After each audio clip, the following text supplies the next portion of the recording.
Welcome, everyone. We are so excited you're joining us today to learn more about Mercy Housing's racial equity, diversity, and inclusion work, also known as REDI. And joining me today for this very important conversation is Webb Brown. Welcome, Webb. Before we jump into this conversation, let me introduce myself and say a few words about who we are here at Mercy Housing. My name is Jennifer Tebow, and I am Vice President of Operations here in Colorado, which means for this region, I get to work closely with resident services and philanthropy. Mercy Housing is one of the largest nonprofit affordable housing providers in the U.S., owning, operating, and managing nearly 350 communities across 20 states and serving approximately 25,000 residents. We believe that housing stability and a place to call home is the most vital need in our community, and it is also just the beginning. We also offer resident services free of charge, which are wraparound services that support residents' goals in areas of financial capability, community engagement, youth and adult education, as well as health and wellness. Over the last several years, we have taken a deep dive into racial equity work. So, without further delay, let's jump right into that conversation. Webb, thank you so much for joining us today. To get us started, would you please introduce yourself, what you do here at Mercy Housing, and a bit about your personal and professional background? Sure. So my name is Webb Brown, and I'm the Senior Vice President of Racial Equity, Diversity, and Inclusion for Mercy Housing. I've been in this role for about 4.5 months now. So I've lived in the Denver community for 5.5 years after living in St. Louis, Missouri for 20 years. I moved to Denver for a job as the director of the Colorado Office of Health Equity. In that role, I worked for the state of Colorado, assisting leadership at all Colorado state agencies in incorporating racial equity into their processes, procedures, systems, and decision-making. So I worked in this role for 5 years prior to coming to Mercy Housing. And additionally, I've served as in an executive role for 10 years at a health equity foundation in the St. Louis community and as an executive director of a nonprofit. So for the past 17 years, I've also been an adjunct faculty member at schools in St. Louis and Denver, teaching classes on critical race theory, social justice, and health equity. What an amazing background. Was there a certain life experience that led you to the racial equity work that you do? And it sounds like that you've been doing for a very long time. Yeah, that's a great question. I would say that for me, the turning point happened when I was 12 years old and had the opportunity to attend a prestigious private school starting in 7th grade. Except for me, the school was exclusively white, and for the first time, I became aware that I was poor. Often as a child, being economically poor coming from an economically poor community, you really don't associate your lived experience with being economically or socially disadvantaged. And as a child, that's a good thing, right? That lack of awareness. It's just living. So when I got to this private school, and most of my classmates came from 2-parent households as opposed to me and my single mom, and their parents were doctors, lawyers, engineers, architects. And my mom was working 3 jobs, one of which was at a dry cleaners, one was at a factory, and one was doing some cleaning work. For the first time, I became aware that there was a pretty stark difference between my background and those of my classmates. My classmates were also much better prepared for the rigors of the curriculum than I was, since most of them came from private elementary schools, while I came from the failing non-accredited school district in New London, Connecticut. So this experience really awoke me to the incredible inequality that exists in the world and made me want to do some sort of work that made stories like mine a thing of the past. Thank you for sharing that with us and with the audience today. And as we fast forward, now you are a Senior Vice President of Racial Equity, Diversity, and Inclusion. What attracted you to this role at Mercy Housing? Well, while working for the state of Colorado, I administered, as a part of my office, a grant program that was focused on providing communities throughout Colorado with funding to address health inequities. So most communities applied for funding through this grant program to deal with affordable housing, even though they could have chosen any social determinant, whether it was, or system to focus on, whether it be housing or education or criminal justice and the like. Most applied for affordable housing funding. And over a 5-year period of working with our grantees, I learned a lot about housing inequality in communities throughout Colorado. And that really piqued my interest in potentially working in the affordable housing field if an opportunity presented itself. So then in August of 2020, I came across a job announcement for the Senior Vice President of Racial Equity, Diversity, and Inclusion position with Mercy Housing. It was just one of those times where the stars seemed to be aligned. And I felt like the position description was really written for me based upon my new interest in affordable housing, as well as my skill set and background as it relates to racial equity. So it was one of those rare times when I just felt like a particular job that came along at the right time in the right field and created the right opportunity was just meant for me, and the rest is history. We are very excited that you are here and the stars align, that you are joining our team. I'm going to switch gears a little bit. Sure. And the last year and a half have been particularly challenging with the current events. So I'm curious, what has changed your outlook on the work that needs to be done in the space of racial equity, diversity, and inclusion? Sure.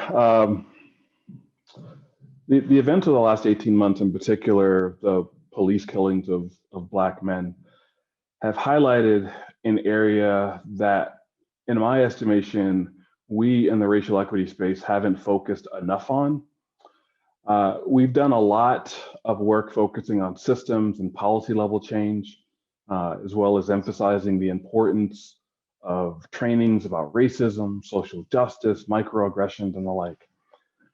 And all of that are critical elements of the work.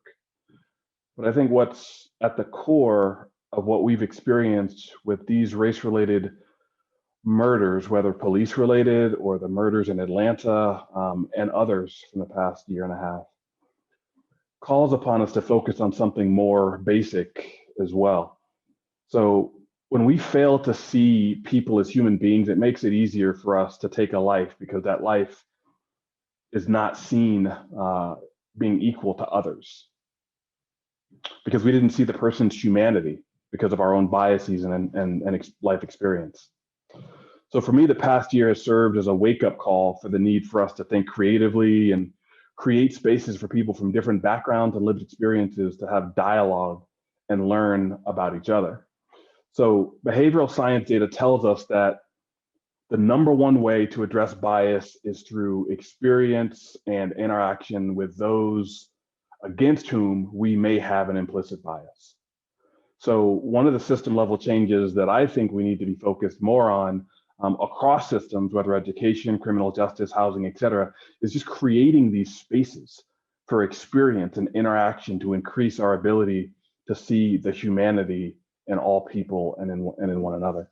That is so vital, right? That that human connection and that human piece, which again, over the last 18 months, COVID has kind of stripped us of that, right? Our ability to connect with all these burdens that many have felt over the last 18 months. What gives you hope and inspires you to continue to champion this work? This is something I've thought quite a bit about, in particular, since last summer. And what gives me hope is connected to last summer, and that is the number of white people in particular who participated in the protests and marches in 2020. I've thought for years that it's going to be impossible to make any significant progress when it comes to racial injustice until white people get to the point of being as pissed off and fed up as people of color with the current circumstance. And so I saw that starting to happen last summer. So whether you took part in the marches and protests or you watched them on your TV screen, what you saw was there were often just as many white people taking part as non-white. And that gave me so much hope in that we may have finally gotten to a place where we're collectively saying enough, and demanding the types of systemic change that we have to effectively the type of systemic change that we have to have in order to effectively combat racism and its ill effects. So, so looking at where we are as a society, who's involved in the movement, the types of conversations that are happening that have never happened before, who's involved in those conversations, and more and more willingness to have courageous conversations. Not saying that we're there yet and we've reached a point where all of us are able to get uncomfortable with any and all people. Not saying that, but I'm seeing an increase in the level and ability of people to take steps in that direction, and that gives me a lot of hope. It does. It takes all of us, right, Yeah, to make absolutely. this work and make this happen. So I sit and listen to you, and you and I have conversations often about this topic and many others. Yeah. What does it mean to you to be a thought leader and innovator in this REDI work? I'll actually start by answering that question with what it doesn't mean. It doesn't mean having all the answers. There's no blueprint to solving the issue of racial inequity, because if there was, we would have solved it by now. So, but it does mean, rather than having all the answers, knowing the right questions that need to be asked that are going to help us to get to the root causes of racial inequities that we see. So it means approaching this work with profound humility and an understanding of the importance of partnering with others in the organization, in the affordable housing industry, as well as across sectors, to share our work and our progress. It means that we have an obligation to be a learning organization, acknowledging that there are going to inevitably be setbacks along the way, but we'll always make new mistakes and not repeat them. Right? And finally, it means not allowing fear of failure to keep us from being bold and testing new strategies and new ideas. So when it comes to a strategy that's never been tried before, the initial response shouldn't be no. It should be, at least, let's talk about it. And maybe from there, let's think about it. And finally, maybe we end up with, let's try it. But all ideas are at least worthy of a conversation. So when I think about what it means to be an innovator, it means all ideas being on the table. It means being willing and courageous to try new things. It means being an innovator rather than an early adopter, waiting for someone else to try something and see how it goes. So that's all of what's wrapped up in being an innovator for me in this space. Spoken like a true thought leader from my perspective. And you said something around, something stood out for me when you said, this can engender fear, just like having a fear to start something or a fear to get going, because talking about racial equity can be really scary. Yeah. So as someone who is in this space, has worked in this space for a number of years, what advice would you give to someone who's just kind of starting out and learning about racial equity, and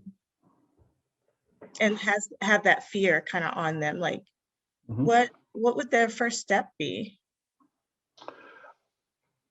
In this space, we always emphasize the importance of doing your own work. One of the things that you didn't mention in your question is what particular social background the individual is coming from, and that actually matters because the type of individual work that's necessary will be very much dependent on the lived experience and the kind of the initial knowledge base that the person is coming to this work with.